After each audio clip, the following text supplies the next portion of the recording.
Hydrologie, milieu, usage, climat.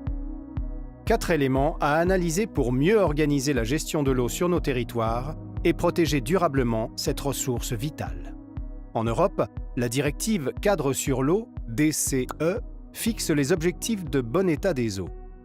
En France, la loi sur l'eau et les milieux aquatiques, LEMA, renforce la gestion locale et concertée de l'eau. À l'échelle du bassin Loire-Bretagne, le schéma directeur d'aménagement et de gestion des eaux, le SDAGE, et sa déclinaison locale, les SAGE, détaillent précisément les objectifs par la prise en compte du contexte spécifique du territoire et de ses enjeux. Ainsi est né le projet d'étude HMUC sur la Loire. La Loire, grand fleuve sauvage soutenu par quelques ouvrages hydrauliques, traverse des territoires peu densément peuplés, tout comme de grandes villes, Orléans, Tours, Nantes, avant de rejoindre son estuaire, puis l'océan Atlantique. Avec les effets du changement climatique, la Loire connaît des épisodes de sécheresse et une situation hydrologique dégradée. À plusieurs reprises, des restrictions d'usage ont été mises en place, comme en 2019 et 2022. Cette situation rend nécessaire la mise en place d'une analyse HMUC globale sur l'axe Loire. Elle permet d'identifier les volumes d'eau disponibles dans le milieu naturel, les besoins pour les différents usages et de construire les équilibres dans un contexte de dérèglement climatique et de tension sur la ressource en eau. Comment se passe concrètement une analyse HMUC ? Première étape, préparer la feuille de route. On se demande ce que l'on veut faire, on fixe les grandes étapes, on anticipe les difficultés, on se répartit les tâches et on se donne des échéances pour avancer sur le projet. Sur l'axe Loire, une étude préalable portée par l'établissement public Loire, complétée par l'action de l'Agence de l'eau Loire-Bretagne, a permis de fixer les premiers éléments. Une gouvernance est installée et 6 unités de gestion sont établies. Deuxième étape, analyser le territoire. Pour analyser le territoire, nous avons besoin de nos 4 fameuses lettres HMUC. Avec le H d'hydrologie, il s'agit de déterminer le débit qu'il y aurait dans le cours d'eau en l'absence de tout prélèvement lié à l'activité humaine. Pour cela, on étudie les débits des rivières, les variations saisonnières et l'impact des prélèvements. Sur la Loire, les débits naturels sont reconstitués en tenant compte également de l'influence des barrages de Villeray et de Naussac sur l'Allier qui régulent les crues en hiver et permettent de limiter les sécheresses en été. M pour milieu.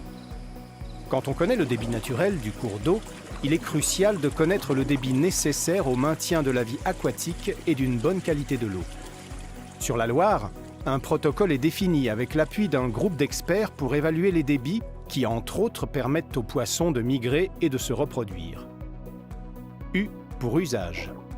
Connaître les volumes prélevés est nécessaire pour identifier les besoins de tous les usagers, mais aussi pour reconstruire les débits naturels. Sur la Loire, les besoins de tous les usagers sont recensés.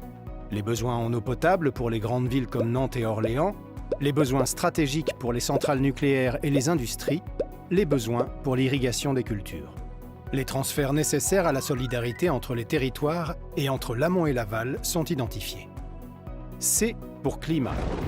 Comment intégrer les aléas du dérèglement climatique qui réduisent l'eau disponible dans les cours d'eau tout en augmentant les besoins en eau pour les usages et les milieux. Nous étudions les tendances passées et les projections futures sur le climat et sur l'hydrologie pour anticiper et adapter notre gestion de l'eau. Sur la Loire, les premières projections affichent des débits plus faibles en été et une augmentation des phénomènes extrêmes. Étape 3. Partager le diagnostic. En croisant ces 4 volets, nous connaissons maintenant le débit naturel et le débit du cours d'eau nécessaire au milieu aquatique. Quels sont les équilibres actuels ? Les débits disponibles sont-ils cohérents avec les besoins des usagers ? Les résultats de l'analyse HMUC permettent de déterminer la plage de débit à maintenir et le volume d'eau pouvant être disponible pour les prélèvements. Reste à définir collectivement des objectifs clairs et chiffrés.